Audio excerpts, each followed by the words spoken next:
എങ്ങനെ ലീഗുകാർ ഇതിലില്ലാതെ പോയിരുന്നുള്ള ഞാൻ എപ്പോഴും ആലോചിക്കുക എങ്ങനെ കുഞ്ഞാലിക്കുട്ടി ഇതിലില്ലാതെ പോയി. വ്യവസായ വകുപ്പ് അല്ല വ്യവസായ വകുപ്പ് കിൻഫ്രലി ഓർഡർ വന്നപ്പോൾ ഞാൻ വിചാരിക്കും ഈ മനുഷ്യൻ എങ്ങനെ ഇതിലില്ലാതിരിക്കില്ല എന്ന് ഞാൻ എപ്പോഴും ചർച്ചയെ വന്നില്ല. ലീഗുകാർ ഭയങ്കര സൈലന്റ് ആയിരുന്നല്ലോ ഈ വിഷയത്തിൽ. അയാളുടെ ഓഫീസിനാണല്ലോ കിൻഫ്രയുടെ പേപ്പർ ഇറങ്ങിയത്. എന്തായാലും കുറേ നടക്കുമ്പോഴാണ് അത് ഇറങ്ങുന്നത് സർക്കുലർ. അപ്പം ഞാൻ വിചാരിക്കും എന്തുകൊണ്ട് ഈ മനുഷ്യനെ പറ്റി ആരും ഒന്നും പറയുന്നില്ല. ഞാൻ അതിനെപ്പറ്റി എൻ്റെ ഹസ്ബൻഡിനോട് എപ്പോഴും ചോദിക്കും ഞാനിത്. അപ്പം എന്നോട് എൻ്റെ പണി കളഞ്ഞേ അടങ്ങുള്ളൂ എന്ന് ചോദിക്കും.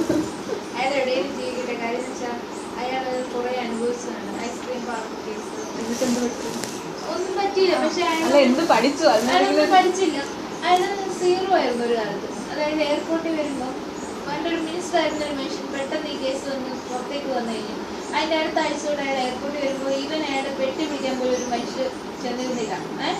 അവിടുത്തെ ലോക്കൽ വേറെ ഏതെങ്കിലും പോലീസ് ഓഫീസേഴ്സാണ്, അതായത് എയർപോർട്ട് ഡ്യൂട്ടി ഉണ്ടായിരുന്ന പോലീസ് ഓഫീസേഴ്സാണ്. പിന്നെ അതും 100 പേര് കാണുകയാണെങ്കിൽ ഒരു മനുഷ്യനായിരിക്കും ഇയാളോട് ഇത്രയും കേസ് അവർ മാത്രമായിട്ട് പെട്ടി വരും. അങ്ങനെ എത്രയോ പ്രാവശ്യം സ്വന്തം പെട്ടി വെച്ച് ഫോൺ വെച്ച് ഇയാൾ ഫോൺ പിടിക്കുന്ന എന്തിനാ? അപ്പൊ അങ്ങനെയുള്ളതുകൊണ്ട് ഇയാൾ ഫസ്റ്റ് ചെയ്യുന്നത് ബോർഡിങ് അല്ല അൺബോർഡ് ചെയ്ത് കഴിഞ്ഞാൽ ഫസ്റ്റ് അയാൾ ചെയ്യുന്നത് ഫോൺ എടുത്ത് ചെവി വെച്ചുകൊണ്ട് സംസാരിച്ചുകൊണ്ട് ഫസ്റ്റേക്ക് ഇറങ്ങിപ്പോകും. കാര്യം അയാൾ ആരുടെ മുഖത്തേക്ക് നോക്കി. അങ്ങനെ ഒരു കാലം കുഞ്ഞാലിക്കുട്ടി ഉണ്ടായിരുന്നു. നമ്മൾ ഇനി തിരിച്ചെവിടേക്ക് കൊണ്ടുപോകണം. ഇനി അതിലേക്ക് കൊണ്ടുപോയാൽ വളരെ മോശമായിരിക്കും. അയാൾ ജീവിച്ചോട്ടെ. ഞാൻ അയാൾ ജീവിച്ചോളൂ. അയാൾ ജീവിക്കാനുള്ള മനുഷ്യനാണ്.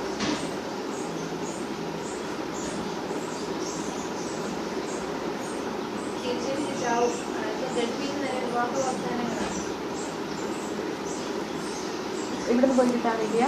ഇവിടുന്ന് പോയി കിട്ടാൻ വേണ്ടിട്ടല്ലേ കഴിക്കുന്നതല്ലേ? അല്ലേ റെജിനെ കെട്ടിച്ചിട്ടില്ലേ പണ്ട്? ശരിക്കും പ്രസാദിന്റെ കല്യാണം കഴിപ്പിച്ച് പിന്നെ റോസ് ആ പെൺകുട്ടിലേക്ക് ഗൾഫിലേക്ക് കല്യാണം കഴിപ്പിച്ചു. ഇവിടുന്ന് പോകാൻ വേണ്ടിയാ. പിന്നെ കേരളം കാണാൻ പറ്റില്ല. ഇവിടുന്ന് പോകാൻ വേണ്ടിട്ട് പോകാൻ വേണ്ടിട്ടായിരിക്കും. അല്ലെന്നുണ്ടെങ്കിൽ എന്തിന് ആരോപണ വിധേയര് വരെ കയ്യേക്കാം എന്ന് പറഞ്ഞ് 3ാമത് 4ാമത് പാർട്ടീസ് സംസാരിക്കുന്നുണ്ട്. ഇതിൽ കൂടുതൽ വിറ്റ് എന്തെങ്കിലും ഉണ്ടോ ഈ ലോകത്ത്?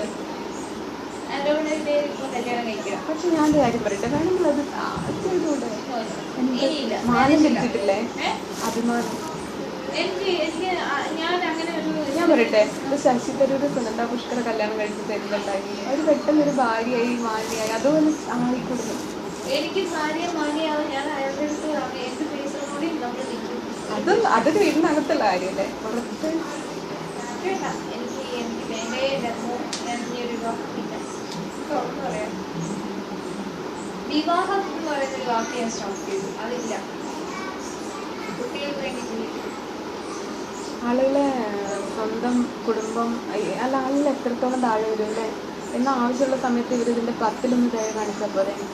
ഇപ്പൊ കാണിക്കുന്ന മഹാമനസ്കത ഇപ്പൊ കാണിക്കുന്ന മഹാമനസ്കതയുടെ 100-1 നമ്മൾ ആ വേണ്ട എന്ന് പറയുന്ന സമയത്ത് ഒരു ഓർത്താൽ മതി. സാറേ വേണ്ട പ്ലീസ് പ്ലീസ് എന്ന് പറയുന്നത് ആ സമയത്തെ ഒരാൾ പറയുന്ന സമയത്ത് അവരൊന്ന് ജസ്റ്റ് തിങ്ക് ചെയ്താൽ മതി. വേണ്ട ജീവിതത്തിൽ ഇതേവരെ ഒരു പുരുഷനെ ഒഴിവാക്കാൻ പറ്റിയിട്ടില്ല. അങ്ങനെ അങ്ങനെയില്ല. അങ്ങനെ എത്രയോ പേര് ഒഴിവാക്കും. അത് ഞാൻ എനിക്ക് 2-3 സാഹചര്യങ്ങളിലാണ് എനിക്ക് പെട്ടുപോയിട്ട് വന്നിട്ടുള്ളത്. പക്ഷെ ബാക്കിയുള്ള എത്രയോ പേര് ഫോണിൽ കൂടെ ഒക്കെ എന്തെല്ലാം അഭ്യർത്ഥനകളല്ലേ. നമ്മൾ വളരെ നൈസായിട്ട് കേൾക്കുന്നത് ലാസ്റ്റ് ചെയ്യാൻ പറയും. ഇത്രയും പറഞ്ഞ പോലെ ഇനി മേലെ ഈ വിഷയം സംസാരിച്ച് എൻ്റെ ഫോണിൽ വിളിക്കുന്നത് നൈസായിട്ട് കട്ട് ചെയ്തിട്ടുണ്ട്. ഫോണിൽ കൂടെ കട്ട് ചെയ്ത് അല്ല ഡയറക്റ്റായിട്ട് സംസാരിക്കാൻ വന്നവരടുത്ത് വളരെ പിന്നെ ബോൾഡായിട്ട് ഞാൻ ഇടപെട്ടിട്ടുണ്ട്. ഇറങ്ങി പോകാൻ ഞാൻ ശ്രമം നടത്തിയിട്ടുണ്ട്. പക്ഷെ അങ്ങനെയുള്ള ആളുകളും ഇപ്പോൾ ഞാൻ നോ പറയുമ്പോൾ ഞാൻ കാര്യം ചോദിക്കട്ടെ, കേരളത്തിൽ എത്രയോ സ്ത്രീകളുണ്ട്, പൊതുരംഗത്തുള്ള സ്ത്രീകളുണ്ട്. അവർക്കൊന്നും ഇല്ലാത്ത എന്ത് പ്രത്യേകതയാണ് കരുതിയിട്ടുള്ളത്? പിന്നെ അപ്പോൾ എല്ലാ സ്ത്രീകളും ഇതൊക്കെ നേരിടുന്നുണ്ടെന്നാണോ? എന്താണ് സിറ്റുവേഷൻ? എന്തത് സിറ്റുവേഷൻ എന്താണ് ഇത്രയധികം ആളുകളെ ആണോ? ഇവരുടെ അടുത്തൊക്കെ ആവശ്യങ്ങളായി പോകുന്ന എല്ലാവർക്കും ഇതൊക്കെ നേരിടേണ്ടി വരുന്നുണ്ടാവും. സ്വന്തം കാര്യം എന്തെങ്കിലും അല്ല ഞാൻ ചോദിക്കുന്നത് എങ്ങനെ ഇത്രയും പേര്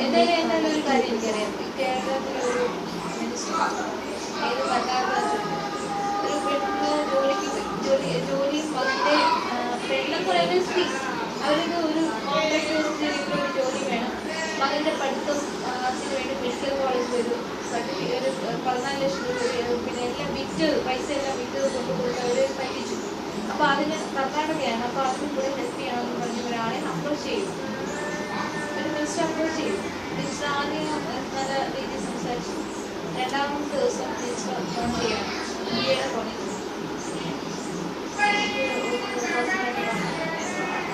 ഇവർ അതിനേക്കാൾ ഭയങ്കര ചെയ്തു ഫോൺ റെക്കോർഡ് ചെയ്തു.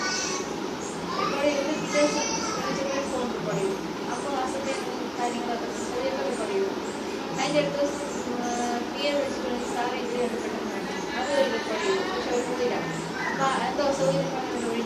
അതിൻ്റെ ദിവസം അതിൻ്റെ അന്ന് രാത്രി മിനിസ്റ്റർ ഡയറക്റ്റായിട്ട് വിളിച്ചിട്ട് കുട്ടികൾ തന്നെ സംസാരിക്കണം, സഹിക്കാൻ വയ്യ, അങ്ങനെയാണ് ഇങ്ങനെയാണ് അത് റെക്കോർഡ് ചെയ്തു.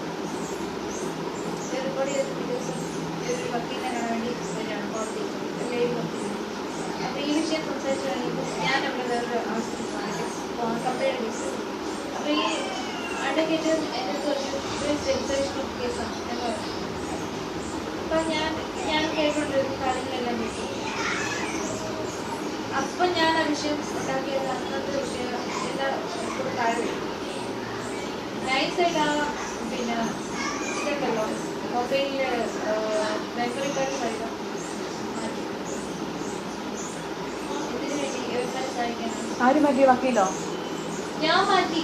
അവരോട് സംസാരിച്ച് ഞാൻ മാറ്റിയെന്ന് പറഞ്ഞാൽ ഞാൻ ഒരു റീകൺവീൻസ് ചെയ്തു. അവരെ സംബന്ധിച്ച് മോളുടെ വിവാഹം രണ്ട് മാസത്തിനകത്ത് മോളുടെ വിവാഹം നടന്നു. ആർക്ക് വേണ്ടി മാറ്റി? അവർക്ക് വേണ്ടി മാറ്റിയോ മന്ത്രിക്ക്? മിനിസ്റ്റേഴ്സിന് വേണ്ടി മാറ്റിയതാണ്.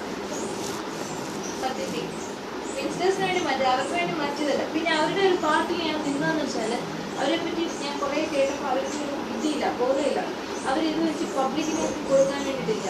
അവർക്ക് അല്ലാതെ വേറൊരു ഒബ്ലിഗേഷനും ഒന്നും ഇതില്ല. ഇവരടുത്ത് ഈ ബിസിനസ്സിൻ്റെ അടുത്ത് പോയി സംസാരിക്കുന്നത് നേരെ പബ്ലിക്കിൽ കൊടുക്കുക എന്നുള്ളതാണ്. അപ്പോൾ അവരുടെ മകളുടെ വിവാഹം 2 ആഴ്ച കഴിയുമ്പോഴും അപ്പം അമ്മ ഇങ്ങനൊരു സംഭവത്തിന് പോയാൽ മോൾക്ക് ബുദ്ധിമുട്ടാകുമോ എന്ന് ചോദിച്ചു. മോളുടനെ ഭാവി വരനെ വിളിച്ച് ചോദിച്ചു. ഭാവി വരെ കട്ടറേറ്റ് വന്നി കേട്ടോ.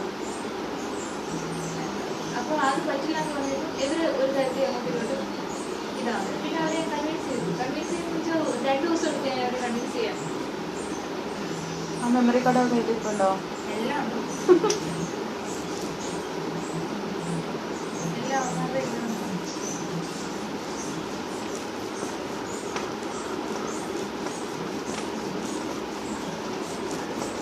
എന്നിട്ട് നമ്മളോട് ഒരു ആവശ്യമുണ്ട്. സരിതയോ അതാരാ അങ്ങനെ ചോദിച്ചോട്ടെ. അല്ല ഏത് എനിക്ക് ഓർമ്മയില്ലല്ലോ, ഞാൻ കണ്ടിട്ടില്ലല്ലോ. അവർ വന്നിരിക്കാം. അടൂർ പ്രകാശിൻ്റെ ഒരു നമ്പർ എനിക്ക് നല്ല ആരെയും വിളിച്ചില്ല, സരിത മാത്രമേ വിളിച്ചിട്ടുള്ളൂ. അതിനുവേണ്ടി സിം കാർഡ് എടുത്തെന്ന് തോന്നുന്നു അഡിക്ഷനായിട്ട്. അത് എന്തോ വിചിത്രം കൊണ്ട് സ്വന്തം ID കാർഡ് കൊടുത്തെടുക്കുകയാണ്. ഇവിടെ നിന്ന് ട്രൂ കോളർ അടിച്ച് നോക്കുമ്പോൾ അടൂർ പ്രകാശിന് വരും. ജീവിതത്തിൽ ഒരു മനുഷ്യനും പരിചയമില്ലാത്ത നമ്പറാണ്. 960 ആണോ? അത് ട്രൂ കോളർ അടിക്കുമ്പോൾ ഇയാളുടെ ഫോട്ടോയും പേര് കിടക്കും വരിക അടൂർ പ്രകാശ്. എനിക്കൊന്നും അതിന് വേറെ ഔട്ട് ഗോയിങ് കോളേ ഇല്ല. അപ്പോൾ ഒരേ ഒരാളെ വിളിക്കാൻ വേണ്ടി എടുക്കണം. പരാജയപ്പെട്ടു പോയി തോന്നുന്നില്ല ഇവരൊന്നും ഉപയോഗിക്കാൻ പറ്റാതെ വന്നതിൽ. പിന്നെ എന്തിനാണ് റിലേഷൻഷിപ്പ് അല്ല എന്റർടൈൻമെന്റ് പ്രോജക്റ്റുകൾ.